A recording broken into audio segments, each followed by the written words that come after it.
If you cannot feel a magnetic line, an Earth magnetic line, for example, then you cannot feel in general. And the reason that the more bliss you have increases your dowsing skill is because it braids your DNA and becomes a better antenna. I used to have to walk across the magnetic lines with my arms out and feel my hair stand up. And it's cool. It works. I never used dowsing rods. But then I found after 30 years of some bliss process, that I can walk up to just about any field and ask my inner voice and turn my head up antenna, and I will be directed to exactly where the magnetic line cross is in that giant field. Welcome to Truthiverse, a podcast for awakening minds who want to go deep. If you're vibing with the show, please do hit the like and subscribe buttons, and if you could take a few seconds to leave me a review on Apple or Spotify, it's actually super helpful for ranking the show up and getting my work out to more people. And remember, when you do, take a screenshot and send it to me on Instagram for a free thank you gift. For other ways you can support me, check out the show notes. I've listed ways you can do that there. Stay cool.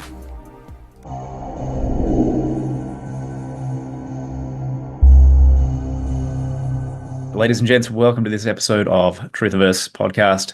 Obviously, I'm your host, Brendan, and this week I have the pleasure of being joined by Dan Winter himself, or as I have referred to him in print somewhere, Dan Phase Conjugation Winter. And we're going to get into what that means along the way here. But I've known of Dan's work for at least minimum 10 years, 12 years maybe. And he's someone whose stuff you want to know about. You need to know about it, in my humble opinion.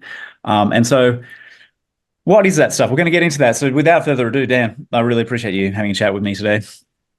Thank you. And as I said, I really enjoy your Australian accent. It makes me feel at home.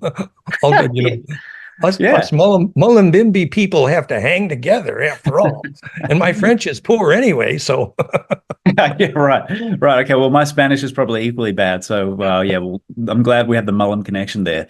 So funnily enough, Dan was saying he's partly based over there in Mullumbimby, which is close to where we were living just before we left Australia for Mexico. So funny how the world works. And Dan, so could you maybe give, particularly for those who don't know you yet, and who are maybe being introduced to you and your work for the first time here, what is your background? How did you get into this weird field? So just to preempt you, like for people who don't know, Dan is a pioneer, researcher, thinker, theorist, whatever you want to call it, in the realm of consciousness and the physics of consciousness. And from that extends, many other tangents and subjects like the paranormal and attention and gravity, all these things that tie in. So Dan, how did you get into this amazing world of woo and do what you now do? Yeah, many of you know me. So fractalfield.com is our main website, and flameinmind.com, our brainwave site, and therify.net, our plasma. And today's subject, in part, my passion currently, physicsofsoul.com, whatever that means. And that's what we do want to get into. So my background is psychophysiology, University of Detroit. I was a polygraph electrical engineer kind of person. And then I was a trained systems analyst with IBM. And then I was the technical director and inventor of an electric motor generator business in Buffalo, New York for 20 years. And then probably 20 or 30 years on the road teaching physics of consciousness in most every major Western city, actually. And somewhere along the line, I became a biofeedback inventor. And we teach brainwave biofeedback for Bliss, flameinmind.com. And we teach, phase conjugate implosion, fractal fields, as it were, for rejuvenation, which is our therify.net plasma system. And currently we have other smaller systems, piezofire.com, which do piezoelectric capacitive implosion, all of which is based on one very simple idea, that when electric fields become fractal, which is to say implosively compressible, they become negentropic, self-organizing. And that is the turning point. And the serious physics of that is my new book, plankfire.com, Planck, Plankfire, Phire, plankfire.com, my new book in several languages already, which basically says something very simple. If you take the musical key signature of the universe, called Planck, and multiply by whole number powers of golden ratio, fractality perfected, you get almost every known physical variable, which is negentropic self-organizing, the 2 exact frequencies of photosynthesis, 3 exact radii of hydrogen, Earth year, Venus year, galactic year, precessional year, all of the things about physics where charge collapse is enabled. And that's the key word. And please do ask questions about this, but basically, physics has agreed charge collapse, implosion of charge, is the cause of gravity and consciousness. Hello, has physics agreed on something? Have you ever heard of agreement? Well, there is agreement. Charge collapse causes gravity and consciousness. The mystery for physics is what causes charge to collapse or implode. And that is the question I have answered. PlanckFire.com, which is musical key signature of the universe, Planck, it's 1.61 times 10 to the minus 33 centimeters, hours of golden mean ratio, which creates perfect nesting, perfect embedding, our star mother kit, all golden ratio. And so that, for example, is a precise model of hydrogen and DNA, Earth grid, zodiac, and all of the fun stuff.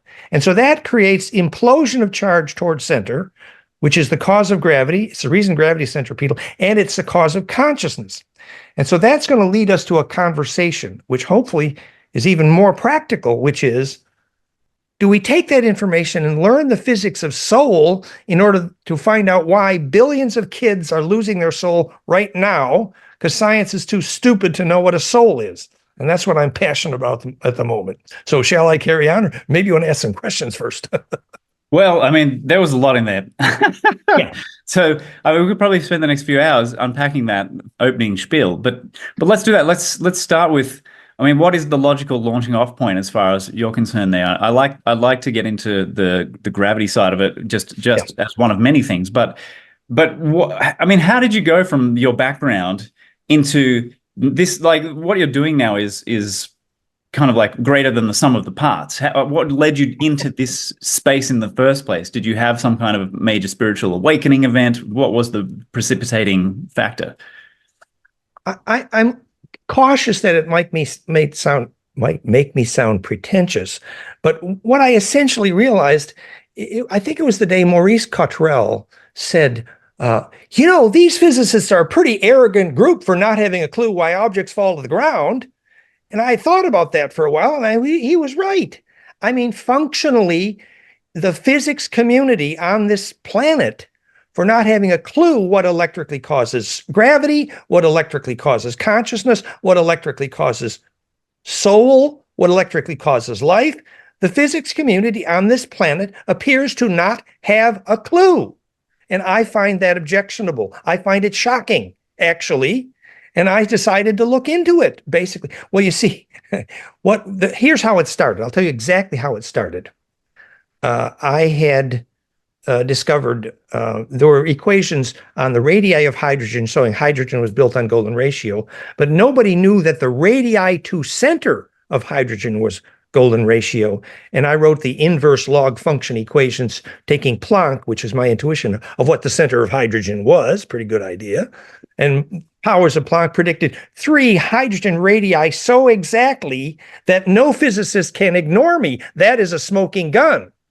Basically, you take simply spirals of the golden mean and make pentagrams and pentagrams. There's pictures all over my 100 websites, 10 spirals of the golden mean, pentacles inside pentacles, and you get exact, precise physics, top-down view of hydrogen. So then we wrote and published the equations, the generalized wave equations, to prove in general that golden mean ratio, that exponent that fits that all together, that golden mean ratio is the generalized wave solution to constructive wave interference and therefore constructive compression. I repeat, the generalized wave solution to constructive wave interference and therefore the solution to compression. Well, you don't realize how earth-shaking it is to say you have discovered the solution to compression, but I have. I published the first equation. Well, when you got the solution to compression, you got the cause of gravity, the cause of alchemy, the cause of consciousness. The history of the success in compression, the solution to compression, is the history of computing, the history of artificial intelligence, the history of negentropy, the history of alchemy, the history of urban design. It's only The only issue to all of those questions, all of the important questions of physics, the origin of negentropy, the solution of compression is the answer to every question. Oh, hello. Implosive compression is the solution to virtually every problem. How do you make life force in a city? How do you make alchemy? How do you make computers? The solution of compression is the answer to everything. How do you electrically get through death? We have the data, I mean the electrical data, to show the way to succeed at death is precisely, and I mean precisely, the electrical solution to compression. I mean, ain't that interesting? I think other things are boring by comparison. That's my humble opinion. So I'd be pleased to go into that about the physics of successful death because it leads to the physics of soul. beautiful, because that is a very strong interest of mine and has been for a long time. So yeah. What is a successful death then? Absolutely. At least we have the right question. You know, if you talk to Ray Moody, who's a hero, I teach with him in Italy all the time, and he has all these medical surgeons who have documented and proved that death visions are electrically contagious. Yeah. All of the doctors in the room saw at the moment of death, they saw the same thing. Death visions are electrically contagious. And now he has all these medical surgeons who died for a while and were outside their body and looking at their body from outside their body. I mean, medical top-level surgeons have documented what it's like to be outside their body. So anybody pretends to teach a physics of consciousness and cannot explain what goes outside your body when you're looking at your body from outside your body, those people do not have a clue what the physics of consciousness is. Gary Schwartz, Stewart, they don't have a clue. Actually, I will tell you specifically what goes outside your body. Consciousness is a liquid crystal. It's literally a superfluid plasma vortex that inhabits the array of the net of fireflies of the synapses of your brain.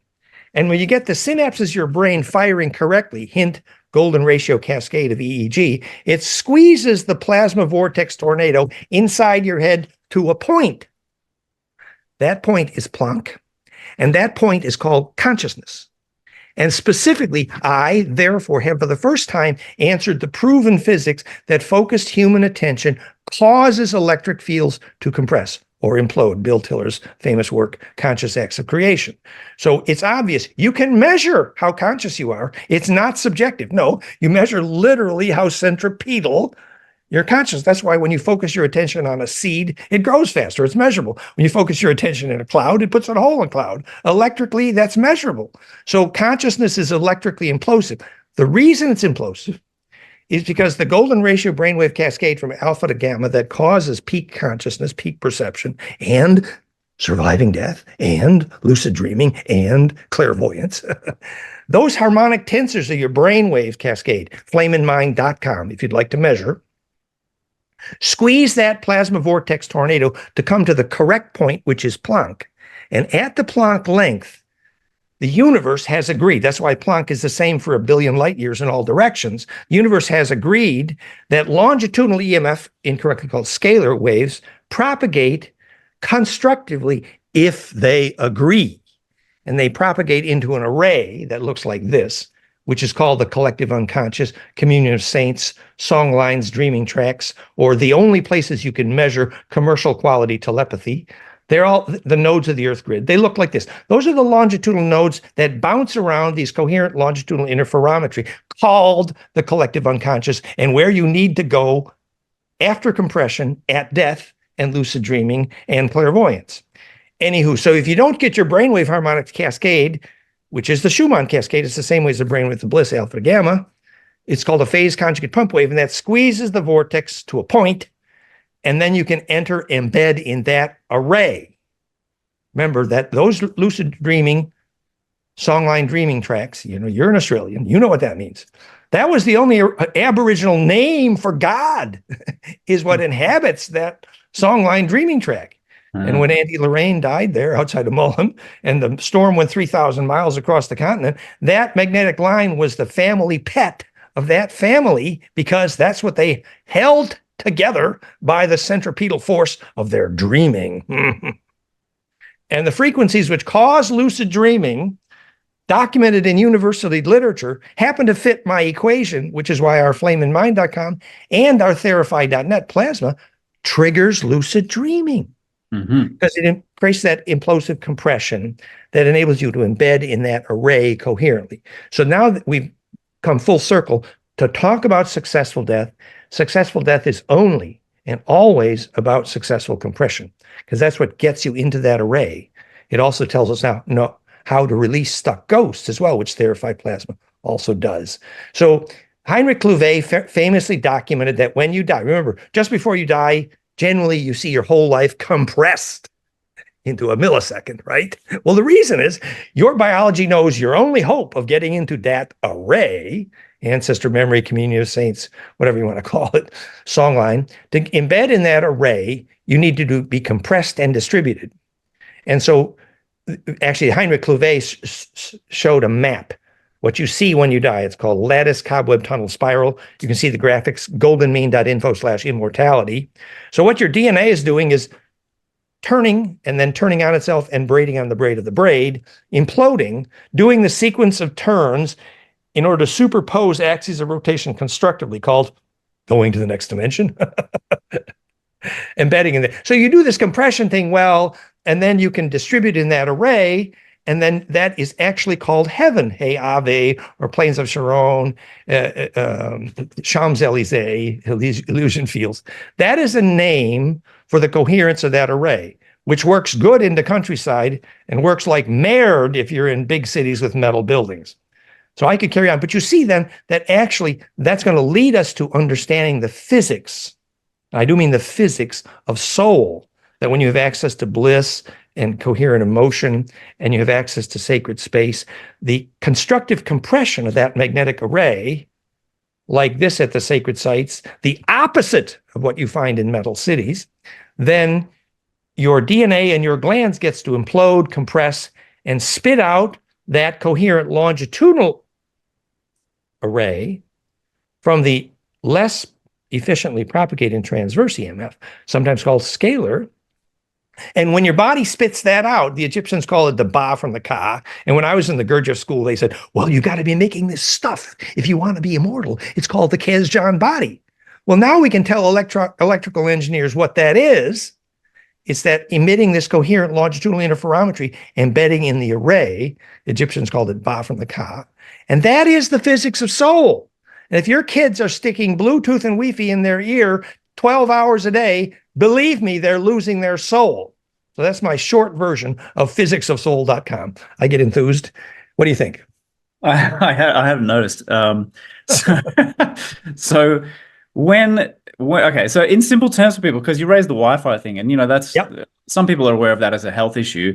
What is happening if you can simplify the terminology for people, what's happening when their kid plugs into one of these things or has one nearby? What's happening electrically to their auric field, all this sort of stuff as using this?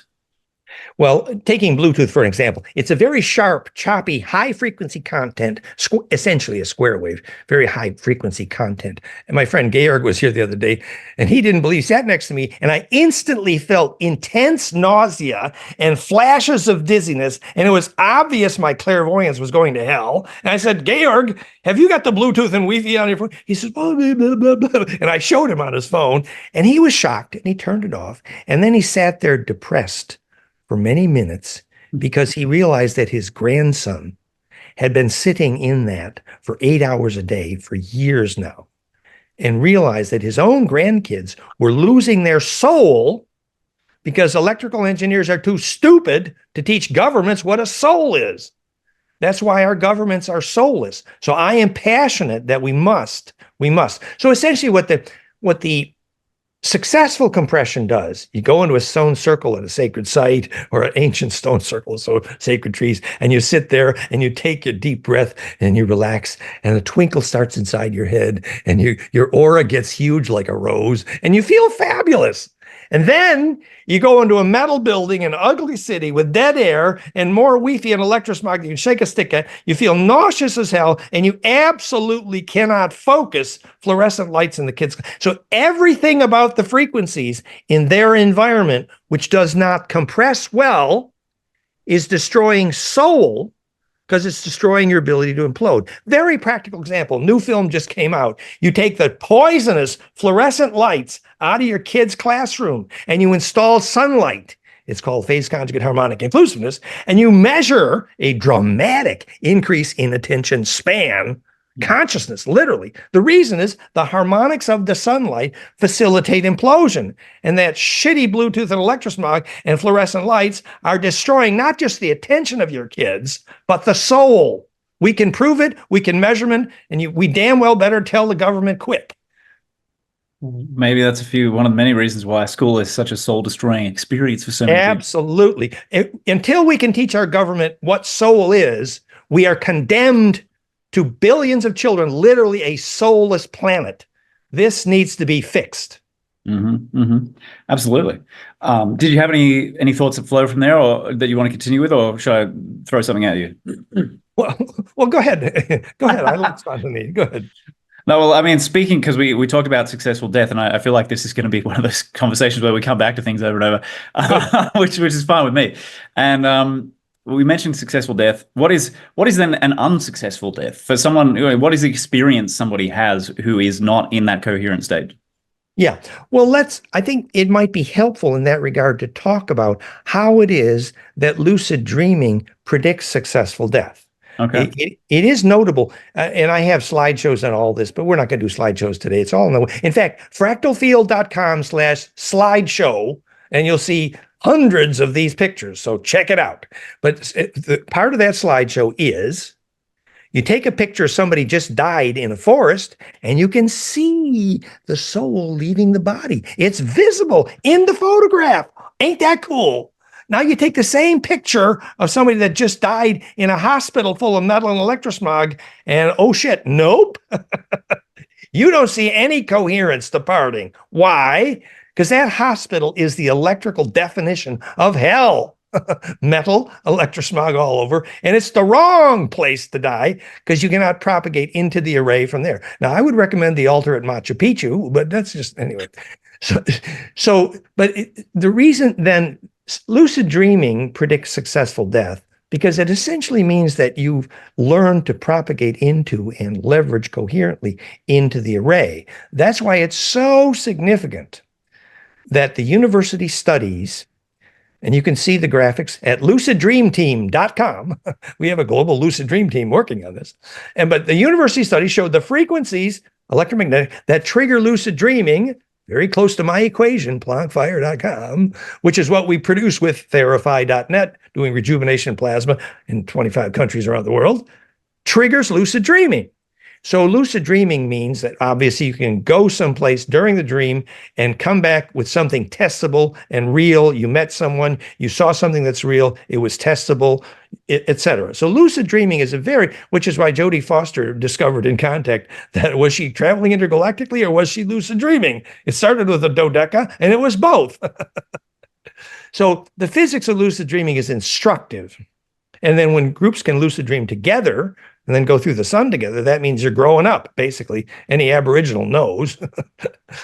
So anywho, the physics of lucid dreaming predicts successful death because essentially it means this vortex right here that you take with you when you leave your body. I mean, when you leave your body, you are literally the vortex in the center of toroidal ball lightning. And ball lightning, by the way, is famous for responding well to telepathy. So ball lightning is a torus, and it responds to telepathy because the implosion at the center, phase conjugate implode, embeds into the longitudinal array, which is the bloodstream of telepathy. Hello.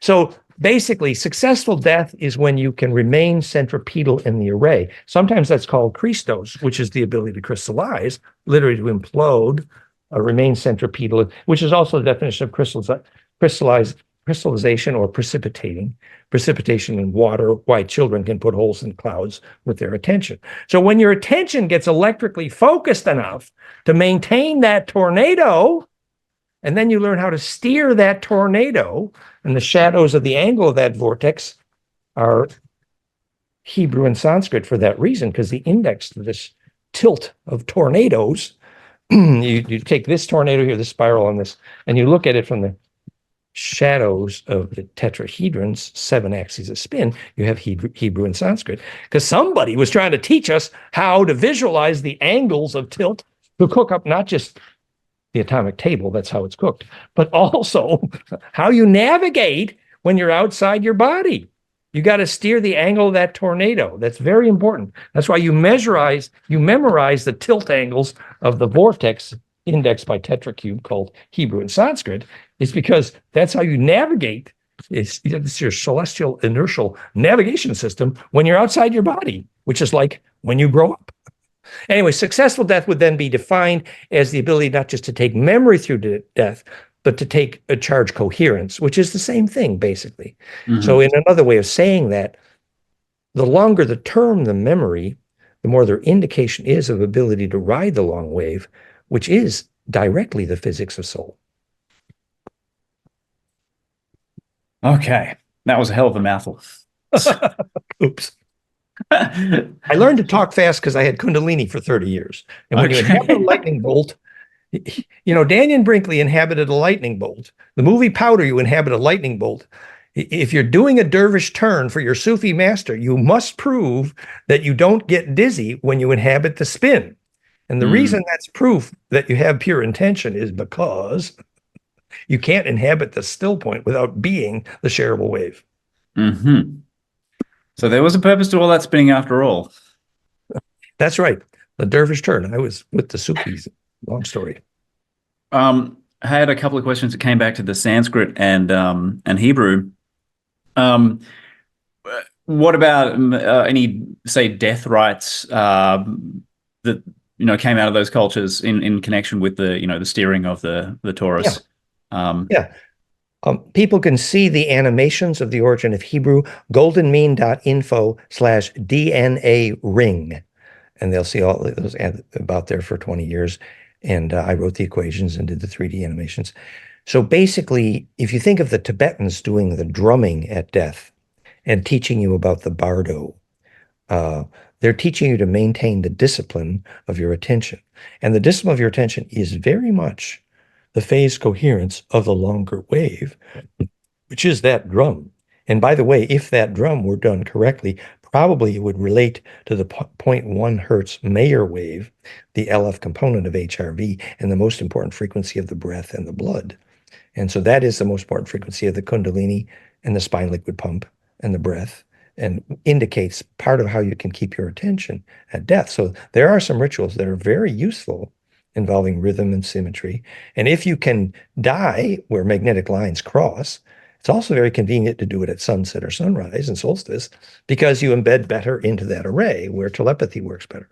Now, a bad time to do it is when the moon blocks the sun, eclipse. That's a hell of a time to do it, because that blocks the longitudinal coherence of the array, which is why you must avoid the moon if you want a seed to germinate. Okay. And what kind of, too many questions. What kind of experience does someone have if they die under an eclipse event? Well, most Aboriginal indigenous people knew that you literally need to learn to hold your attention, because during the eclipse, the pump wave, which is keeping the gravity wave stable, is cut off. What happens is that the moon is hollow and metal and, quote, artificial, and the opposite of high dielectric, which means that when the moon blocks the sun, the longitudinal component of the sun's electromagnetic, which is what feeds all of biology. You put a copper plate on the roof, wire to the basement, and now all the plants in the basement will grow fine in pitch blackness as long as they're getting the longitudinal wave from the sun. But the moment the moon got in the way, hell no. That's why, actually eclipse is a good time to duck. Now, it's true that you could install a new stone in your stone circle because the pressure in the plumbing is off and you can change the plumbing. So there's some things you can do during eclipse. But generally, they say it's a time to duck, but it's a time when you have to be aware that the Earth grid is at max destability. And there are good studies correlating eclipses and the moon to earthquakes for good reason. After you know why objects fall to the ground, after you know that longitudinal coherence is the only stuff gravity waves are made of, Tom Bearden, then you can understand why eclipses destabilize gravity. But of course, if you don't have a clue why objects fall to the ground, you're in trouble. It may interest you to know, you probably already didn't know, that there is something of a movement in this, like a subset of the truth movement that has taken to the idea that there is no gravity.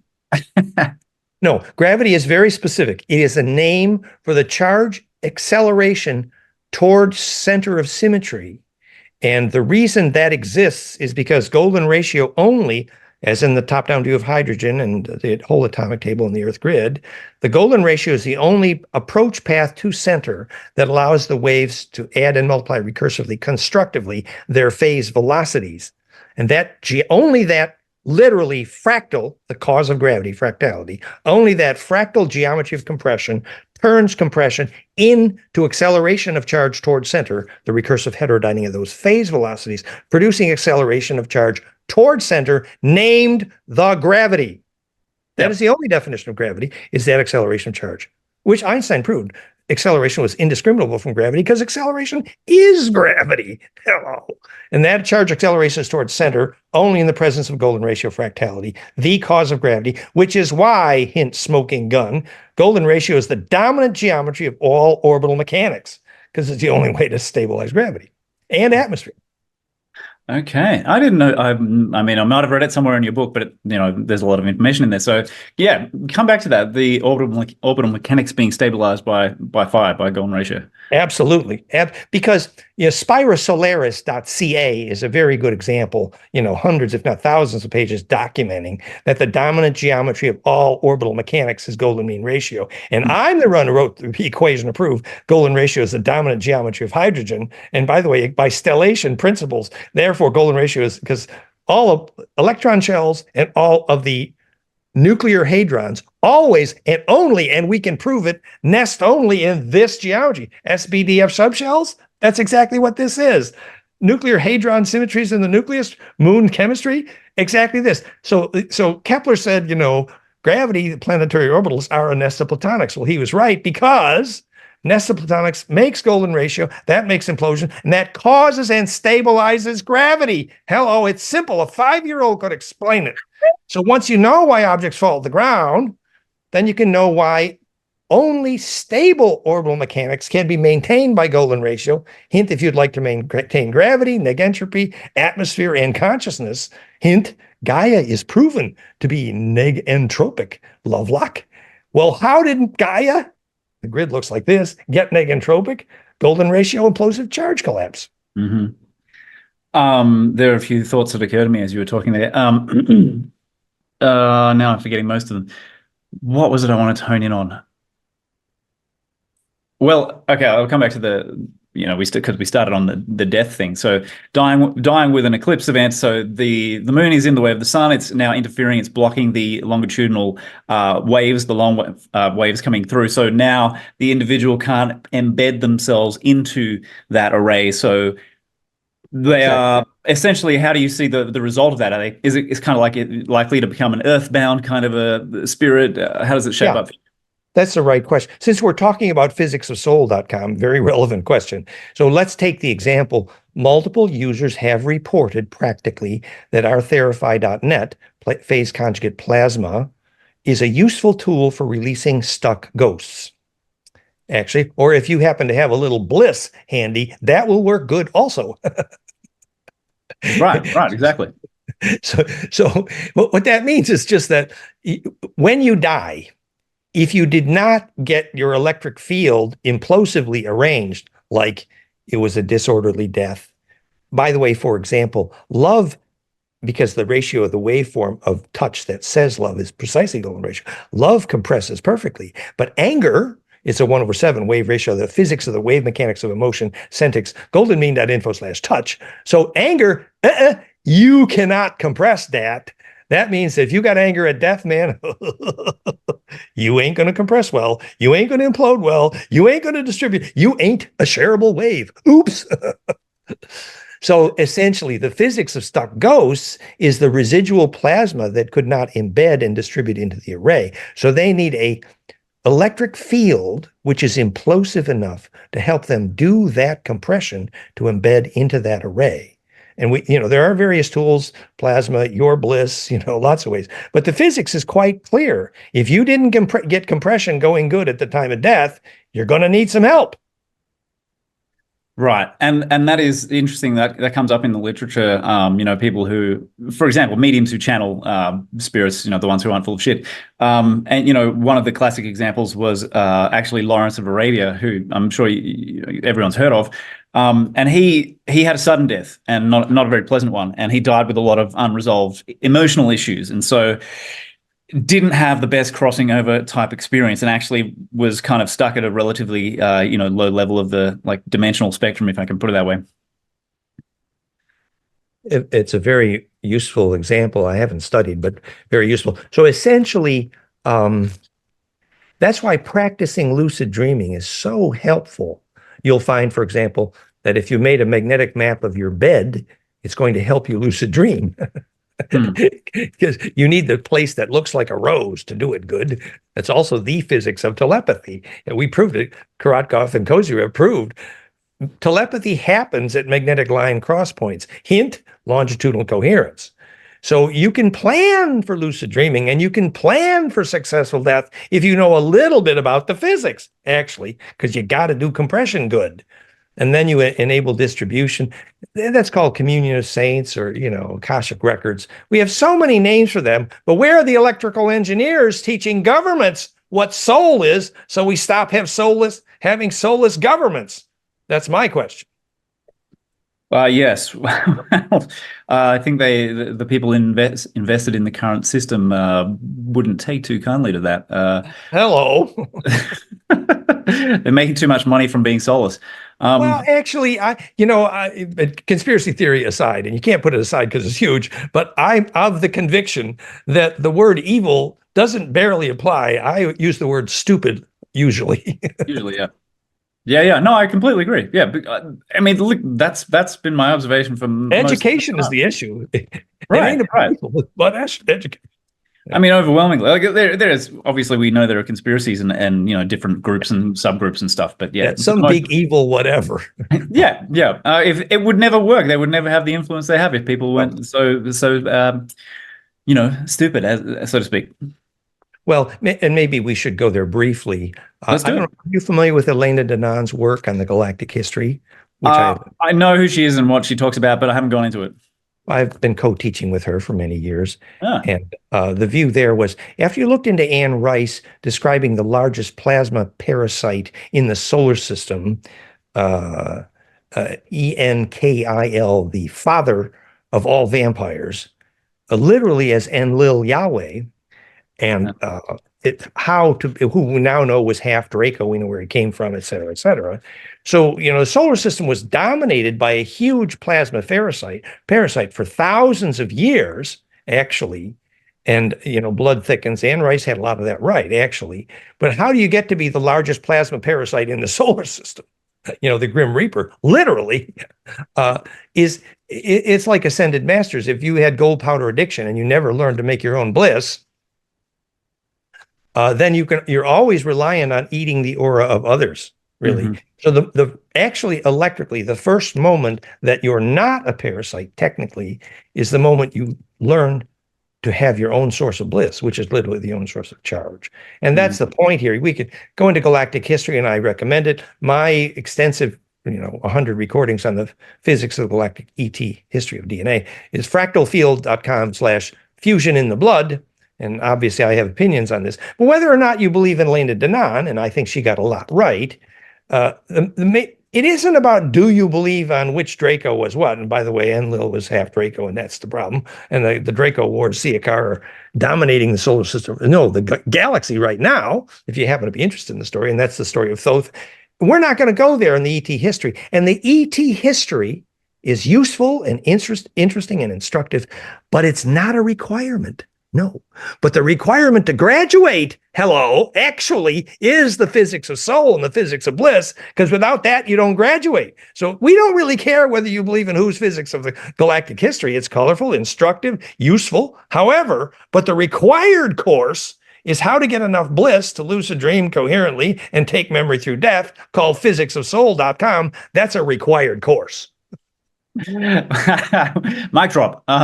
So with, like you were talking about the drum, people like the Tibetans using the drum and stuff. So Yeah. if they are successful in inducing, the bliss and the coherence, and they make it to the point of embedding in the longitudinal array, is that where the ground luminescence dawns on them, so to speak? Well, I think it's documented that when Tibetan saints dies, you get rainbows. And I'm the first to document the physics of why. So the centripetal force of the aura is the physics of the reason rainbows exist. Fractalfield.com/fractal photosynthesis. So we know exactly what causes rainbows after you know that phase conjugation is the reason color exists. Hint, the exact two frequencies that cause photosynthesis just happen to be precisely golden ratio toward times Planck, planckfire.com. So phase conjugate fractal optical wave interference is the reason photosynthesis and hint color exist. Then you might get a clue why the death of a really good Tibetan causes rainbows. Hello. So they call that the rainbow light body by coincidence. Yep. Yeah. Right. Exactly. Longitudinal coherence. Yes. And okay, I wanted to go back to some other things, but please continue on any tangent you like. Oh, okay. So one of the things you mentioned, which, we're covering so much ground, it's ridiculous. And I'm very aware that many of my listeners are hearing terminology that is flying at them at a phenomenal pace. And they're going, what was that? What was that? But okay, so sometimes circling back is useful. Orbital mechanics, what you were talking about there, does that connect in with, and something I haven't looked at for a long time, but Bode's law, so to speak, is that related or not so much? Well, so there was Bode's law was that the area traversed in the rotation of the planet is equal over time. So it speeds up and slows down as the planet gets closer and farther away, but the area traversed in the quadrant is equal. So that's called Bode's law. Now that's an introduction, but more usefully here, for example, that the orbital mechanic of Venus with respect to Earth and indirectly Mars is precisely golden ratio based, pentacles inside pentacles. So the physics here is that actually orbital mechanics has to be fractal golden ratio based or gravity will not be stable. And even more profoundly, as we look at the fact that Schumann harmonics, the dominant harmonics of Schumann, is a perfect fiducius of golden ratio times Planck, called a precisely tuned phase conjugate pump wave called Schumann harmonics, which is the reason pyramids work, literally. pyramidwirelesspower.com. Check it out. You measure the low frequencies in pyramid, phase conjugate pump wave. It's imploding the local electromagnetics into a longitudinal coherent pump wave out the center, distributed into the array, called pyramidwirelesspower.com, which only works because the Schumann harmonic cascade is a precisely tuned phase conjugate pump wave, golden ratio times Planck. Hello, is that a coincidence? No. Hermes and his team spent about 500,000 years getting that set up correctly. But it just happens that those exact same Schumann harmonic cascade is exactly the harmonics alpha, beta, gamma that make brain waves turn into bliss and peak perception and clairvoyance. And by the way, teleportation. So yeah, this is actually the physics of global wireless power, truly. Okay, let's talk more about since you're talking about the pyramids, what is the purpose there of those pyramids as such? Because I think it's multi-layered, right? Well, I think pyramids have been installed on, of course, I think probably billions of planets. It was traditional at a time when a planet, in this case, Earth, many parts of the Galactic Federation was involved in installation of pyramids here over probably millions of years. It's clear there's millions around the planet, but you need to know what they are. A pyramid is called a gravity diode. I recommend the book 2/3 David Myers and David Percy, well reviewed at pyramidwirelesspower.com, my website. So essentially, the pyramids were called also the Hummer because the reason they're humming is the piezo, like a compression wave, is humming with the Schumann harmonics at low frequencies. We measured those, by the way, in Sam's Bosnian pyramid. And he's got, a million people around the world getting rejuvenation there regularly. So not only are we distributing global wireless power into the array, because the gravity diode is taking the incoherent transverse, imploding it with a Schumann phase conjugate pump wave into that coherent distribution, named a gravity diode, a one-way gate. And the reason it's a gravity diode is gravity is made, Tom Bearden, gravitobiology, gravity is made of coherent longitudinal interferometry. Hello, the only physics of action at a distance. And the climax of all what physics called entanglement is actually the embedding, which phase conjugation perfects. So, they ain't quite figured what action at a distance is yet, but this longitudinal coherence is. So anyway, a gravity diode is literally the ability to take the incoherent transverse EMF, implode it, and squirt gun out the nozzle of the squirt gun, the pine cone, at Planck threshold, coherent longitudinal EMF, and pump that into the array. And now anytime you put a pyramid around the planet, you can pick it up. So not only are you getting global wireless power, but also you are stabilizing gravity and atmosphere. And that was critical at the time when the Galactic Federation had just nuked the hell out of the solar system, trying to bomb the damn reptilian Dracos out of here. The Anunnakis were not popular at that time. And even though Enki was running Atlantis, they bombed the shit out of him. And he had to skip town. His brother, Enlil, Yahweh, orchestrated that mess. But the short summary is, the planet didn't even have a moon before then. They had to stick that in here to stabilize the joint. And they had to retune a bunch of pyramids. Well, you stick the gravity diodes there, because otherwise than that, bye-bye atmosphere. Mm-hmm. Mm-hmm. Yeah. All right. It's what comes off of that, what follows for you from there, because there's just so much happening. Keep talking, Dan.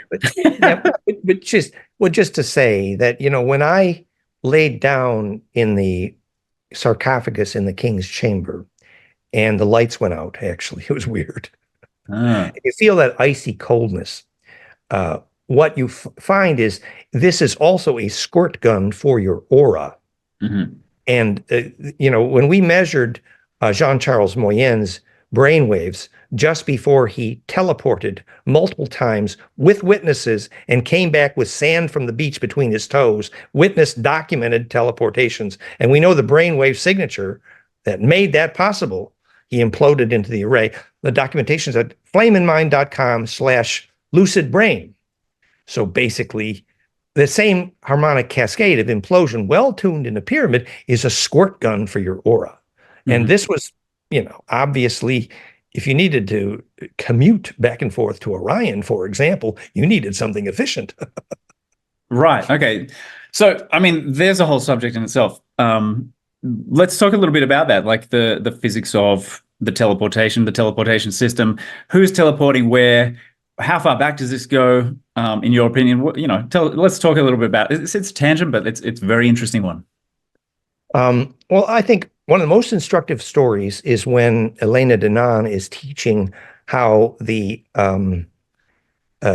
Enlil Yahweh's father, Anu, got tricked into marrying this horrible Draco bitch, who was then the mother of Enlil Yahweh. They offered him ownership of the trapezium in Orion, the biggest Stargate, and the subject of the Orion Wars. Hello, what were the wars over? The Stargate. Jerusalem, Uru Asa LM Uru, ancient Stargate, Asa queen of El phase shift. Jerusalem. So the war is always over the Stargate. The biggest one is the trapezium, which is a cube. Ooh, phase conjugate, four-wave mixing. Hello. Mm-hmm. So you get enough mass cubically arranged and you can implode. And so essentially what it is the more harmonics of golden ratio times Planck you embed and implode, the more the phase velocities, which are always golden ratio multiples of c, the speed of light, as Professor Raymond Chow measured. The smoking gun proof of my theory of gravity is that Raymond Chow's measurement of the dominant velocities faster than the speed of light he's ever measured are about golden ratio times the speed of light. Hello, is that a smoking gun that I'm right? Oh, yeah. Mm-hmm. So the more harmonics faster than the speed of light by golden ratio, the farther your Stargate goes. Mhm. Ooh. And the trapezium in Orion is a tetracube, it's called. Four-wave mixing, and how you make lasers phase conjugate, literally sacred four directions. So Mhm. basically, when you create the conditions for that implosion, the more inertia that can embed in that array, and you need the coordinates in that array. But we essentially know the physics of stargates once you understand the physics of all action at a distance, which Einstein incorrectly called spooky because he didn't have a clue why objects fall to the ground. Coherent longitudinal interferometry.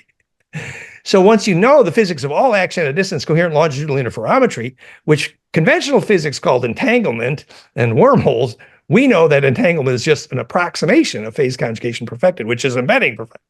Then you can understand. So how do you remain coherent as you propagate into that array? Hint, Jodie Foster was learning to lucid dream. I mean, she entered a dodecahedron. I mean, she was in contact. Right, exactly. So is this a crossover point then, we're talking about aliens, ETs, so to speak, on the one hand, and then this lucid dreaming afterlife connection on the other hand. This is kind of where it all meets, it sounds like, in the way you're putting it together.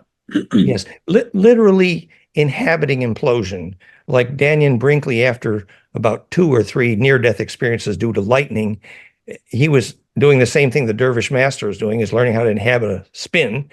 And then everyone he would touch after his near death, he would feel every peak emotion of their life because his Yeah. DNA was literally electrically superconductive, which you can measure with an amperage surge in DNA or gold monofilament during crystallization, actually. So he was literally a superconductor. So Mm. or the movie Powder is a precise example of that physics as well. So the ability to inhabit the center of that lightning bolt, which is literally the more bliss you can inhabit, it's literally Kundalini up your tailbone, the more you can inhabit and embed in that array, and you become centripetal in a larger and larger array. And that's called the physics of Christos. Well, okay. Christos, Kundalini, I was going to come back to this stuff, and you've brought it up again. So can we talk about that? Can we pull on those threads a little bit? Christos, Christ, and Kundalini, because there's a lot of nonsense said about Kundalini out there, but you've explained it from the perspective of physics and electrical implosion. So I'd love to hear you kind of like just talk a little more about that. Well, our professional documentary and extensive equations and documents of the frequency signature of Kundalini, which is the sacrocranial frequencies, and the documentaries are all at goldenmean.info/Kundalini, my 30 years or more of that experience. And basically, you feel lightning bolt up your tailbone, and we measured it in the microwave. It's 1.91 angstroms, and we know why. It's because the spine liquid pump, the harmonics of which is called the sacrocranial tidal frequencies, which happen to be exactly golden ratio times Planck, surprise, surprise, which is the breath frequencies, which are also golden ratio times Planck. So your spine liquid pump is the snake charmer, and it's taking the ultraviolet component of cellular metabolism, literally the blue fire sex juice, and pumping it back up to tailbone. And it can kill you, or it can implode in your brain and create very fast talking, as in my case. but but actually what happens is the top of your head, and Valerie will document, the top of your head, it gets pointed, quite a sharp one, and you can feel during Kundalini a very strong negative ion wind, actually, and it does have an effect on clouds. It does have critical mass. People will get headaches in your, I mean, it is, I was there when they were drinking Muktananda's bathwater, and I kind of figured out why. Right. Okay. So basically, the syrup of that implosion is contagious. It's why you worship saints. But when you grow up, you realize that all forms of miracle and personality worship are pure childishness, very disempowering. Uh-huh. The physics of Kundalini is highly instructive, but it does boil down to the ability to inhabit a lightning bolt, actually. And you sit in that stillness, and your intuition tells you when to stop. Otherwise, you're dead. But then as you sit in that stillness, your mentation speeds up, your thoughts speed up, and you learn that you can only be thinking about pure principle, essence.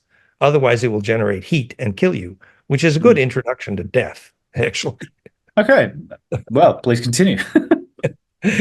So after my Kundalini started at the Gurdjieff School, Claymont.org in West Virginia, and we were doing the Gurdjieff gymnastics and living in a country house and eating very pristine diet, actually. And I had got the hell out of the big city, Detroit. And after a few months of that, I started having some Kundalini, actually, which was in some ways more fun than sex, but perhaps even more dangerous. Yeah. Yeah.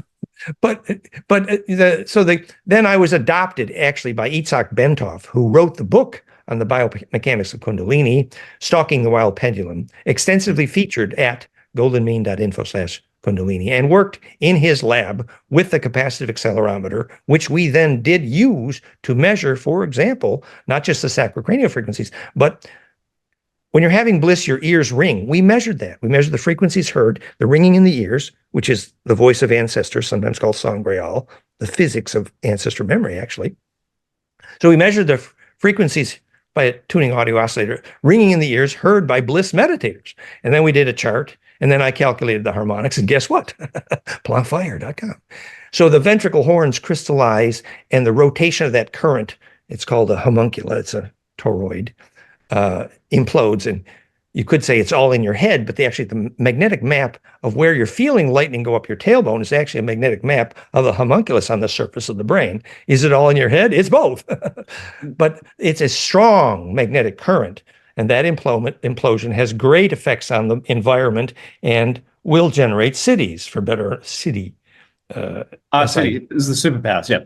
Yes, right. And in my case, it was more clairaudience than clairvoyance. But I began to hear ancestors. We were living on Cherokee Sacred Burial Ground in West Virginia, in North Carolina. And yeah, I heard ancestors actually. And I'm not disciplined about it, but I have some fairly good clairaudience and some fairly lousy clairvoyance.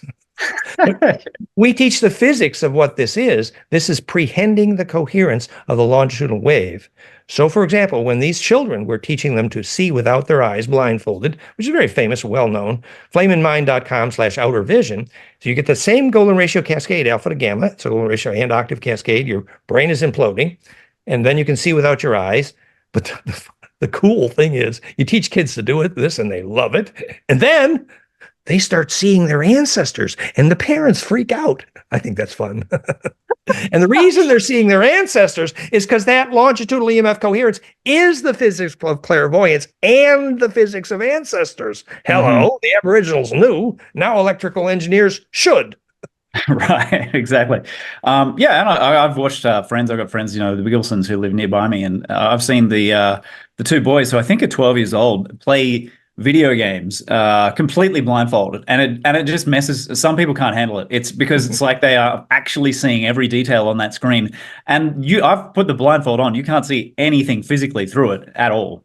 It can be tricky, and there has been confusion because actually some blindfolds, there's a pinhole of light, and you can actually see through a pinhole, and that has confused people, and people have manipulated that. And pinhole vision is also interesting, but also there are those who have real vision blindfolded, and that is related to clairvoyance intimately, because what happens is then your aura has imploded. You've got enough focus. In fact, we actually see with Vindor, who works with our group in Netherlands, you watch the brainwave cascade, alpha to gamma. It's literally a vortex in the brainwave harmonic. You see it at flameinmind.com. And she's there doing work, seeing without her eyes. And then she takes a pause, and she's nuts. And the brainwave, literally, the tornado disappears in her brainwaves. And then you put her back to work, seeing with her eyes, and you see. So she actually goes into this bliss state. And when Karakov first measured golden ratio in brainwaves for a World Without Blindness project in St. Petersburg, the way the kids were taught to go into that bliss state of mind, literally a form of trance, they were taught, it's helpful. You can use flameinmind.com and help to learn alpha, beta, gamma, and it is useful. But you know what the kids were taught? It was cheaper. Teach the kids to imagine they're in beautiful nature. And that flips a switch, and your body starts imploding. It's sort of like giving a baby a pacifier. It thinks there's real milk in there. For a while, that works. Well, but the point is, if your body knows that it's in beautiful nature, it is going to flip a switch and start imploding, because that is mother's milk. Absolutely. Yep. And speaking of, the caduceus, and, I mean, we're flying through so much here, but The caduceus, and how do we end up with, like the symbol of the guys, Asclepius or something? How do we get there? I mean, how do you think people ended up with that symbol? I mean, it is the implosion sort of graph that you're talking about, the cascade effect. I mean, how did that come from such a, what was it, 2,000, 3,000 or more years ago? What do you think led into that, or how do we end up with it? Well, I did a recent new documentary on a new history of Thoth Hermes, where the Okay. caduceus is called phase conjugation. And then I revolved the perfected caduceus, which is literally the side view of a golden mean spiral down a perfect cone of implosion, 60-degree cone, the perfect capacitor to make rain, incidentally. And you take the side view of a golden spiral on that cone, and that is the perfect caduceus. And then you revolve that, and you get a cup within a cup. It's literally the only possible three-dimensional fractal, and literally it is the Holy Grail, found at goldenmean.info/grail. I wrote all the equations, did all the computer animations. So yeah, we know exactly what the caduceus is. It's precisely phase conjugate charge collapse perfected. There is no ambiguity. So we have not just now told the medical profession what their logo is for. New information. Right. And how they can start actually healing people. Well, which is to say, introduce the electric fields which cause negentropy. Yes. Verify.net being just one example, piezofire.com being another, plasmafire.com. We have a half a dozen. We're continuing. I did want to ask you something that flowed on from that. What were we talking about? The history so Thoth Hermes, just to say, who is largely credited with the idea of the caduceus, actually was the alchemy teacher, original name Ishka, who came with Enki, Osiris, Ea, here. And what does alchemy teacher mean, actually? It means instruction in the art of non-destructive compression, literally negentropic implosion, the origin of all life force. So the metaphor, what's behind Thoth Hermes, which we represent here, this is what we're here to be. We are here to be what Thoth Hermes was here to teach, the physics of the origin of life. Absolutely. And so, yeah, I mean, this ties back into the Holy Grail and the Christ or Christos, and that we are, based on what you're saying, to follow along, we are supposed to be the Holy Grail, to put it the one Holy way. Grail. The Holy Grail electrically and measurably happens in the DNA as you measure the DNA coherently, recursively braid in the presence of love. Actually, it's a phonon cascade from the EKG and the EEG, which measurably cause the DNA to recursively braid implode, shortwave to long wave to longer wave, thread to string to rope to fat rope, a braid on a braid, called going to the next dimension, which is that phase discipline that enables you to have implosion called a soul. The graphics are at goldenmean.info/DNA manifesto. Many graphics, you'll see all the pictures there. So the process of participating, that the map to that superposed axis of spin is literally the Holy Grail in the blood. It's quite literal, and it's perfect physics. So, and from there, it's like the Lord of the Ring. If you don't have pure intention, you can't inhabit the center of that lightning bolt. So the metaphors all fit together. Yeah. And forgive me for being so vague. I think I've got a deficit of blood going to my brain at the moment. But I just keep having questions and I keep forgetting what they are. It must be early onset Alzheimer's or something, or a lack of bliss. Maybe it's the electrosmog in the room with me. So there's just so many great things that are being tied together here, and I keep just skipping all over the shop. But I I'm happy for you to just jump in where four-wave mixing. That was one thing I wanted to mention. So I don't know if you know a guy called Jürgen Ziwe. But he's a veteran out of body, type explorer type, one of these people who's, afterlife realms, very familiar with it to a degree that's not common at all, even amongst those people. And one of the things he talked about in one of his books was he asked in this out of body altered state to be shown the origin of creation, right? And what happened was something very unexpected. And he and this is not verbatim, but he basically had an experience of being shown four waves coming together and converging. And I was like, four-wave mixing. He doesn't know what he's just experienced. That's a beautiful metaphor and very appropriate. So yeah, actually, if you want lasers to phase conjugate, the reason it's called four-wave mixing is you've got these lasers, which are exactly 180 degrees out of phase, and they have to meet each other from opposing directions at exactly cubic angle, literally called four-wave mixing. And when the lasers meet in that, and then they need a permissive material called phase conjugate dielectric, superdielectric, permission to distribute charge efficiently. In barium, strontium, titanate is example. But what Nostradamus put at the bottom of his scrying cup, or how the Aztec obsidian mirror worked for ancestor phone calls, these are all about phase conjugate mirrors. And so what happens there is then the pine cones can hiss noses accurately at the Planck threshold and implode, and there is perfect distribution of charge at specifically the Planck threshold, the center of that pine cone. And that, phase conjugate optics, is the first time physics ever measured negentropy and time reversal. So that is a perfect introduction, actually, to the origin of creation, precisely. That's how Stargates work. That's how the opposing hemispheres of the brain have to work if they want to implode at the pineal. It's all the same. And it's why the ancestors worshipped, sacred four directions.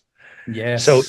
And the accuracy at which the lasers have to meet is angstrom level, wow. Which means, you really need to line things up accurately if you want to get that perfected implosion. And the reason that, so for example, if you bounce a third laser off that meeting point, that third laser will go backwards in time and become negentropic. Now, what they mean by backwards in time is interesting.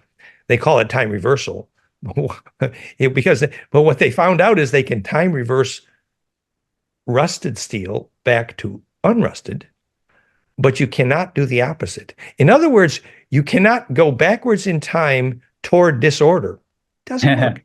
Yeah. You can only go backwards in time toward order. What that means is that negentropy and time reversal have electrically basically the same meaning. It's a very interesting thing.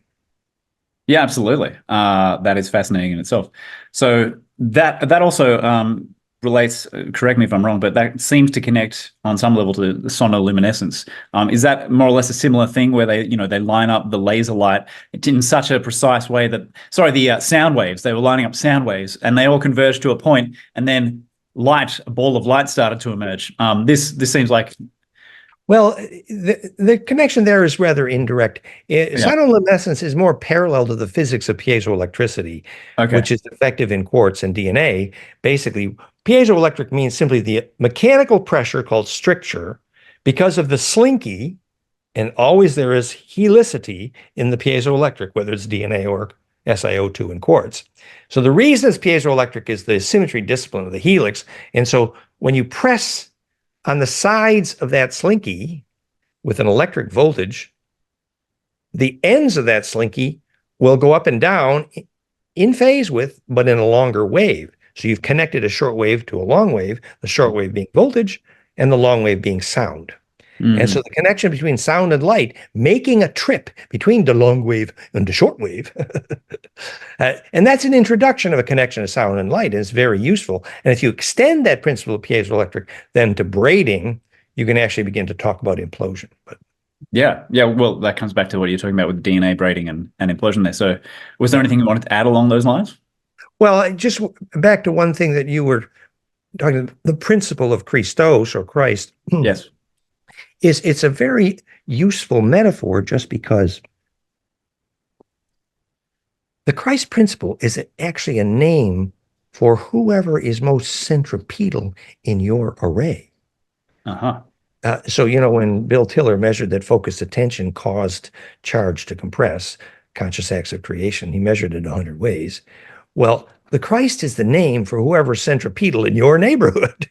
And to get centripetal, it means your aura has to be imploding, which essentially means bliss, which is only a name for charge radiance. So that ability to get centripetal, we have a bumper sticker called Get Centripetal or Get Dead. But a prime example is a seed will not germinate unless it really sucks, which is to say implodes. So we know exactly why pyramids were used to cause seeds to germinate, and Theraphyte on that does a very good job of triggering seed germination, because any centripetal field increases the centripetal force of that seed and its ability to germinate. Also, if you want a child, have access to bliss. So you provide a centripetal field called life, and you get access to bliss and life force and seed germination. So Mm. they made measurements. All of the ancient stone circles, sacred sites, and pyramids. They didn't build them primarily for people to go there and die. No, they built them primarily to zap their seeds. It's called Seeds of Knowledge. There's a famous book. So, we now understand what causes seeds to grow. It's implosion, actually. Yep. Yep. Okay, let me have a. Oh, okay. Speaking of, again, tangent, but circling back. Speaking of successful death and dying, and the physics that you've just outlined, you were friends with Dan Strieber. Oh, Am I saying it right? Or Schreiber? oh, Danny Schreiber. Yeah, Yes. forgive me. And I remember I Yes. found on one of your web pages a little while Yes. back, there was an exchange between you and I think it was Fiona Right. about Dan crossing over, and I thought that was fascinating because it seemed as if we were getting, from the other side of the veil, confirmation of exactly what you were talking about. At least that was the information coming through Fiona from Dan. That's a beautiful story. And we have to credit Fiona very carefully here. I believe she was his lucid dreaming partner. Uh, Ah. but essentially, when Dan came back to her after death, we learned something new. He said basically after death that not only was that sequence of lattice cobweb tunnel spirals, the geometric visions Heinrich Kluwe associated with near-death experiences in thousands of trials, but he said there was something else. He said there was a sequence of low-frequency sounds, Uh-huh. the hum, the hummer, and we now know exactly that physics as well. And we could actually design the electrical hum to help people through death now that we understand that physics. Because it's actually the sequence of heterodynes required to implode DNA in the phonon. We know so much about how, when you have love in your EKG, realheartcoherence.com, we measured the resulting grading in DNA triggered by EKG coherence. I discovered the word heart coherence because I discovered how to measure it, realheartcoherence.com. So we actually know why there's a hum you hear, a deep and throbbing hum as you go through the implosion of death. And Danny Schreiber, after death, brought that to our attention. And we're very grateful, very grateful. I can feel him now. Yeah, that was powerful. That was powerful to read. He's a hero. He's a hero. Yeah, from the other side as well. And he went far too young, far too young. But Exactly. yeah, thanks for sharing that. I appreciate that. Yeah. Where does that lead us, if anywhere that you wanted to maybe pick up or just throw some additional extended tangents at us in connection? Well, probably as we reach a climax of this conversation, we should maybe focus on what are the practical suggestions here, actually. Absolutely. What Yeah. are the practices? And obviously, live food diet, and you really need to work hard at finding a living environment that's not so shockingly polluted, particularly electrosmog. I mean, getting the Wi-Fi and Bluetooth out of your house urgently is actually, if you want your kids to have a soul, hello. When the guy came to install our optical fiber here, supposed expert, and he turned on the Wi-Fi, and we immediately felt waves of incredible nausea. And we ran out of the house and begged him. Of course, he, being the optical fiber installer and expert, did not know that we could use it without Wi-Fi. He didn't have a clue. But we found the button on the damn box to turn off that shitty Wi-Fi and used Ethernet cables. Hello. Amazing. And now our house is fine. Yeah, right. But this is an example that you really need to work to get a living space that's not absolutely cremated with, it's called Linky here in France, where your electric meter is spinning. And we bought $500 filters to filter the RF out of the Linky, the electric meter. And, but it takes work to get and then you need to find out how to ground all the electric appliances in your house properly. And it takes experts to do that well. But really, once you find a way to get a space in which your aura can unpack, it's a turning point in your life. It's urgent if you want your kids to have a soul. So yeah, there's some suggestions here. My early book on the science of bliss hygiene for kids called Conscious Kids is at goldenmean.info/conscious kids, in which there's lots of hygiene suggestions. But you can imagine every time you pick who to hug or who to kiss or what broccoli to eat, you're actually seeking charge. What does that mean? It means genetic diversity. It means hug those with twinkle in their eye, you know. Well said. As far as other practical considerations, I mean, you're talking about getting the, cleaning up the living space, getting rid of the unnecessary background EM pollution. What else? As far as what about from the perspective of optimizing your implosive quality? Yeah, well, the other very dominant note there is the ability to do some dowsing, actually. I would say it's a dominantly required skill to begin to learn to find bliss in your life. It's equivalent to Castaneda saying you need to find the place of power before you sit down in any room. He meant the place of charge implosion, which is often related to the place where you can make an echo. Because the perfect echo is the name for successful death, actually, which is why in Meetings with Remarkable Men, the Sufi saint was the one who could make an echo. Well, a perfect echo is an introduction to perfect charge distribution, actually, heaven. So what that means is that practically, the more you have access to some bliss process, you will find yourself becoming more sensitive to dowsing. And ultimately, it means if you cannot feel a magnetic line, an earth magnetic line, for example, then you cannot feel in general. And the reason that the more bliss you have increases your dowsing skill is because it braids your DNA and becomes a better antenna. I used to have to walk across the magnetic lines with my arms out and feel my hair stand up. And it's cool, it works. I never used dowsing rods. But then I found after 30 years of some bliss process, that I can walk up to just about any field and ask my inner voice and turn my head up antenna, and I will be directed to exactly where the magnetic line cross is in that giant field. And we have done some powerful rainmaking here in South France, and I have lucid dreamed some of that, actually. But I'm just mentioning that to say, to work on the ability to feel magnetic lines. It's literally your connection to Earth Mother's milk. DNA radio is all of that. So for example, find a place with strong magnetic lines, walk slowly across them, and feel the tingle in your hands as you do that, and tune up that skill. Then, as Gary Skillen used to say, don't tell me who's sick in this house. He would go and make a magnetic map of everybody's bed, and then he would tell you who's sick. Then the next step is make a magnetic map of your bed, your house, and your village, and rearrange it to look like a rose, and then you're done. Prague looks like a rose because it's a meteoritic caldera, and I lucid dreamed there, actually. And it attracts tourists and money. It's implosive. Beautiful.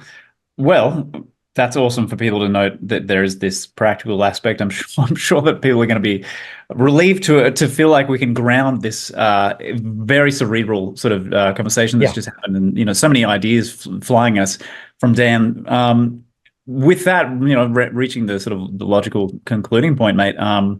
What would you like to, or where would you like to encourage people to go to check out more of your work? Yeah, well, I've been you've been saying links the whole way through, right? But if you had to prioritize a couple of them, say, and I'll include all this stuff in the show notes, of course. Yeah. Well, our online university has gone viral, fractalu.com, and our YouTube channel, Dan Winter Fractal Field, has 400 films, 3 million views, and 50,000 subscribers.